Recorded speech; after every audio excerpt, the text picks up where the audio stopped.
अभी जी बोलिए। अभी नहीं, आपका फिर म्यूट हो गया, अनम्यूट कर लीजिए। अभी आ रही है। अभी आ रही, आवाज आ रही है, जी बोलिए। पहले ही तो दिक्कत यह है, जो वर्तमान सरकार है, उस वर्तमान सरकार के पास में कोई एजेंडा नहीं है,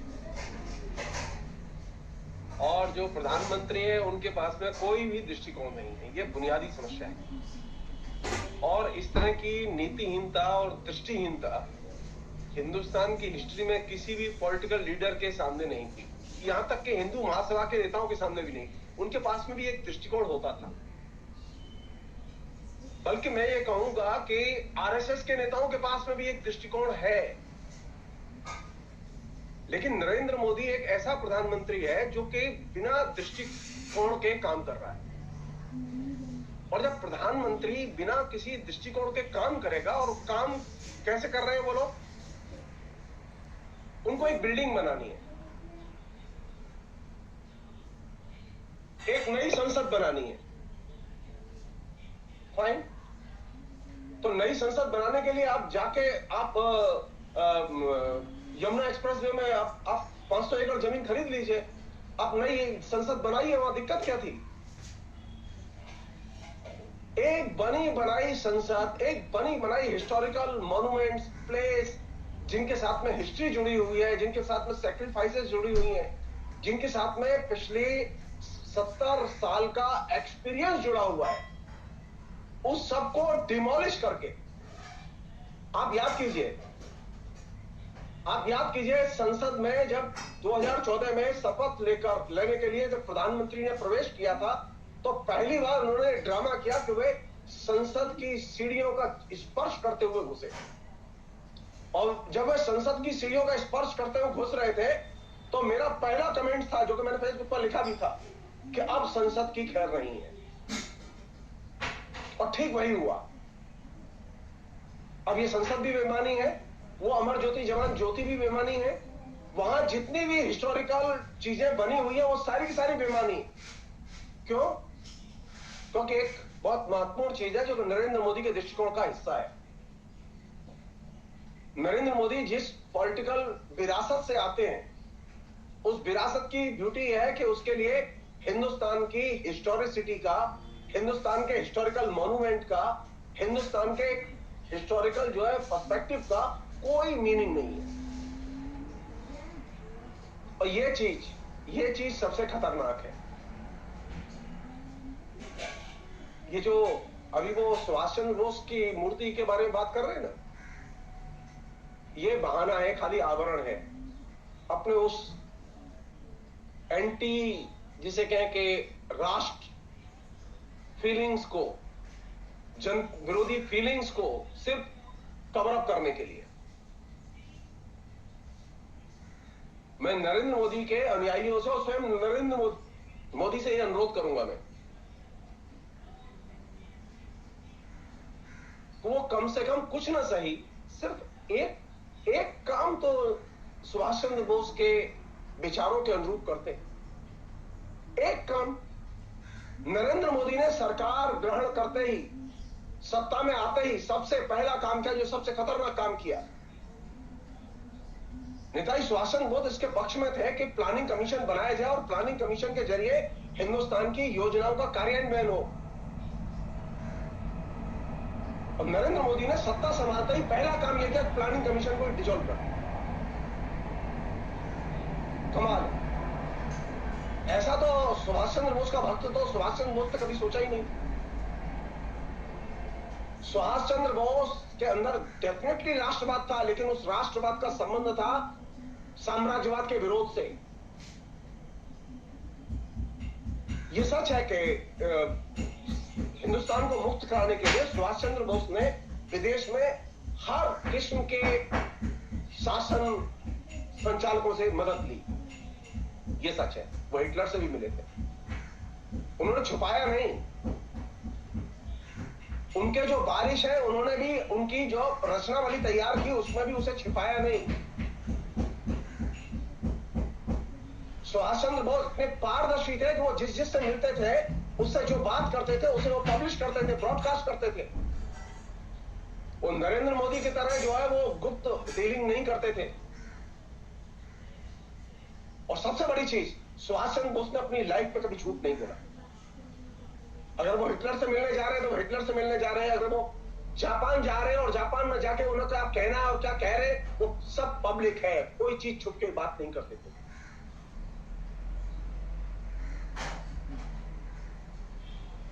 तो पहली चीज जो मैं आपसे शेयर करना चाहता हूं ये कि नरेंद्र मोदी में और सुभाष चंद्र बोस के विचारों में पहला सबसे बड़ा अंतर यह है कि सुभाष चंद्र बोस झूठ नहीं बोलते थे और नरेंद्र मोदी सच नहीं बोलते। और एक अन्य चीज और बहुत इंपॉर्टेंट चीज वो ये कि ये जो मिथ मेकिंग है ना, इस मिथ मेकिंग से आपको सुभाष चंद्र बोस या हिंदुस्तान का कोई भी फ्रीडम फाइटर समझ में नहीं आएगा। सुभाष चंद्र बोस महानायक के मिथ के तौर पर जो निर्मित किए जा रहे हैं, इसकी स्वयं उनके परिवार के लोगों ने तीखी मुखालफत की है। हिंदुस्तान के तमाम लोगों ने मुखालफत की है।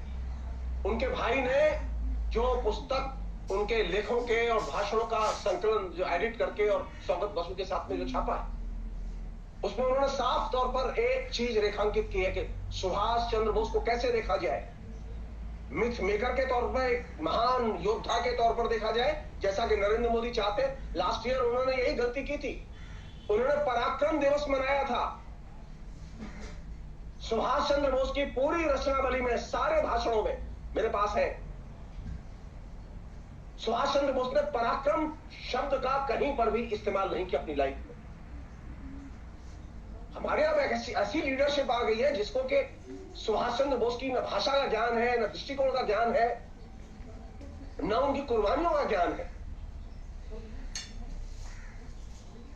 कैसे देखेंगे हम सुभाष चंद्र बोस को? सुभाष चंद्र बोस को एक मनुष्य की तरह देखा जाए, एक नायक की तरह नहीं। लेकिन नरेंद्र मोदी अपनी आदत से मजबूर है, वे हर चीज को नायक की तरह बनाते हैं और वो ये दिखाना चाहते हैं कि वे जो चीज लाते हैं वो एक नायक की तरह लाते हैं और वे स्वयं एक नायक है।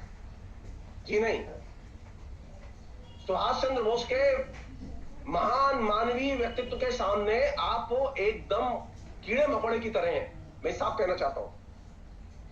क्योंकि सुभाष चंद्र बोस ने जो कुर्बानी की और जो दृष्टिकोण पेश किया वो अमूल्य है, पहली चीज। दूसरी चीज यह कि सुभाष चंद्र बोस की जब आप मूर्ति लगा रहे हैं ना, तो आप पहली बार एक बार सोचिए, सुभाष चंद्र बोस की मूर्ति लगाते हुए आप ये ध्यान रखिए कि वो कांग्रेस के अध्यक्ष थे, वो कांग्रेस के नायक थे, वो आरएसएस के नायक नहीं थे। उन्होंने कांग्रेस के लिए काम किया था, उन्होंने कांग्रेस के तहत एंटी इंपीरियलिस्ट ब्रॉड फ्रंट बने, इसकी परिकल्पना को लेकर काम किया था। उनकी गांधी से कोई रंजिश नहीं थी। उन्होंने एक बात कही थी, बहुत काम की बात है, वो बहुत संक्षेप में मैं शेयर कर रहा हूं उसे। उनका एक बहुत महत्वपूर्ण भाषण है जो कि उन्होंने टोक्यो विश्वविद्यालय के छात्रों के बीच में दिया था। उस भाषण का शीर्षक ही यही था, the fundamental problems of India.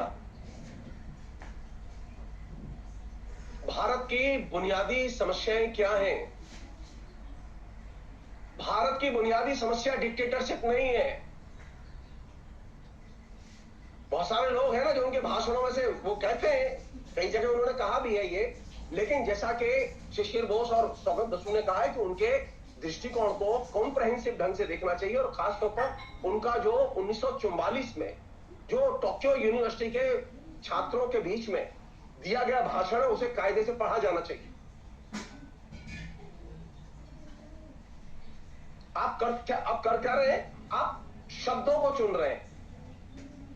अगर कहीं नेशनलिज्म मिल गया तो बस वो नेशनलिस्ट है। अरे ये कौन सा तरीका हुआ? शब्द चुन के आप नायक बनाएंगे, शब्दों से नायक बनते हैं, भाषा में नायक बनते हैं। प्रधानमंत्री के भाषण से सुभाष चंद्र बोस महान नहीं बनेंगे। क्यों नहीं बनेंगे? उसका एक दूसरा कारण बता रहा हूं मैं आपको। सुभाष चंद्र बोस ने उस पूरे व्याख्यान में जो टोक्यो यूनिवर्सिटी के विश्वविद्यालय छात्रों के बीच में दिया, मैं उस पूरे व्याख्यान के डिटेल्स में नहीं जाना चाहता। मैं सिर्फ उसमें जो 3 बड़ी प्रॉब्लम हाईलाइट की, मैं उनको हाईलाइट करना चाहता हूं। उसमें उन्होंने 3 बड़ी प्रॉब्लम हाईलाइट की थी कि भारत के लिए पहली समस्या यह है कि भारत का इंडस्ट्रियलाइजेशन हो और भारत आत्मरक्षा के तौर पर हथियार अपने खुद बनाए। दूसरी उन्होंने समस्या यह हाईलाइट की, जो भारत की सबसे बड़ी समस्या है, वो है गरीबी। और तीसरी समस्या थी हाईलाइट की, वो थी शिक्षा। और इसके लिए उन्होंने जो रास्ता सजेस्ट किया, जो सुझाव दिया, वो सुझाव क्या था? वो सुझाव ये था कि सरकारी पैसे से, सार्वजनिक क्षेत्र के निवेश से ये चीजें तैयार होनी चाहिए, निजी क्षेत्र के लिए इन्हें नहीं खोला जा सकता। आपने क्या किया? ये नरेंद्र मोदी की सरकार ने, अगर वो सचमुच में सुभाष चंद्र बोस के भक्त हैं, तो ये जो प्राइवेट क्षेत्र के लिए जो रक्षा उद्योग खोला गया और सारे के सारे जो सरकारी रक्षा उद्योग से जुड़े हुए जो कंपनी और कारखाने जो हम निजी क्षेत्र को सौंपे जा रहे हैं, उनसे वापस लें अपने को। सचमुच में अगर उत्तराधिकारी हैं, सचमुच में अगर सुभाष चंद्र बोस ने ब्लैक एंड व्हाइट में ये बात कही है कि भारत को हथियारों की जरूरत है, भारत को हथियार अपने बनाने चाहिए जिससे वो अपनी आत्मरक्षा कर सके, एक राष्ट्र को अपने हथियार बनाने चाहिए। लेकिन नरेंद्र मोदी को तो हथियार बनाने के लिए अंबानी की जरूरत है, राष्ट्र की जरूरत नहीं। तो आप वो सुभाष चंद्र बोस के बारे में नहीं हो सकते। सेकंड चीज, पॉवर्टी को खत्म करने के लिए राष्ट्र के सरकार को सेवा करनी चाहिए, जनता की। राष्ट्र का पर्पज है जनता की सेवा। उन्होंने कहा था एक हमें ऐसा अधिनायकत्व चाहिए जो कि राष्ट्र में जो सरकार होगी वो जनता की सेवा करेगी। नरेंद्र मोदी की सरकार ने अधिनायकत्व तो पकड़ लिया है उसमें से, लेकिन राष्ट्र जनता की सेवा करेगा ये उसमें से निकाल दिया है। और यही वजह है कि नरेंद्र मोदी सुभाष चंद्र बोस का दुरुपयोग कर रहे हैं। थर्ड चीज, और बहुत इंपॉर्टेंट चीज, सुभाष चंद्र बोस ने अपने उस भाषण में भूरी भूरी प्रशंसा की है मुसलमानों की। उन्होंने कहा है कि हिंदुस्तान के मुसलमानों का हिंदुस्तान के स्वाधीनता आंदोलन में बहुत महत्वपूर्ण योगदान है। जिन्ना जो ये प्रचार करते हैं कि वे सारे देश के मुसलमानों के प्रतिनिधि हैं, वे झूठ बोलते हैं। वे सिर्फ एक अंश का प्रतिनिधित्व करते हैं। उन्होंने कहा कि दो संगठन नाम लिया है उन्होंने भाषण में, मुस्लिम लीग और हिंदू महासभा, ये 2 संगठन ब्रिटिश एजेंट के तौर पर ब्रिटिश प्रोपेगेंडा को कैरी आउट करते हैं और जनता में विभाजन पैदा करते हैं। और आखिरी चीज, क्योंकि मुझे जो समय मिला है मैं उतने में ही अपनी बात कहूंगा, मैं अगर मौका मिलेगा बाद में पार्टिसिपेट करूंगा मैं आपकी बातचीत में। आखिरी चीज जो बहुत इंपॉर्टेंट चीज है वो ये कि हिंदुस्तान के एक आधुनिक राष्ट्र के निर्माण के लिए कौन सी चीजें होती है। स्वाधीनता आंदोलन में जो ये फंडामेंटल प्रॉब्लम्स वो बता रहे हैं टोक्यो यूनिवर्सिटी के विद्यार्थियों को, वो कह रहे हैं हमारे स्वाधीनता आंदोलन ने एक ऐसी स्पिरिट पैदा की है जिससे हम लोग, उसमें बहुत ऊर्जा है लेकिन आपसी सद्भाव की। बाहर ये प्रोपेगेंडा किया जा रहा है कि हमारे बीच में मतभेद होते हैं, बोले नहीं, हमारे यहाँ कोई मतभेद नहीं होते, हमारे यहाँ ऊर्जा बहुत है। और इस ऊर्जा का सामाजिक सद्भाव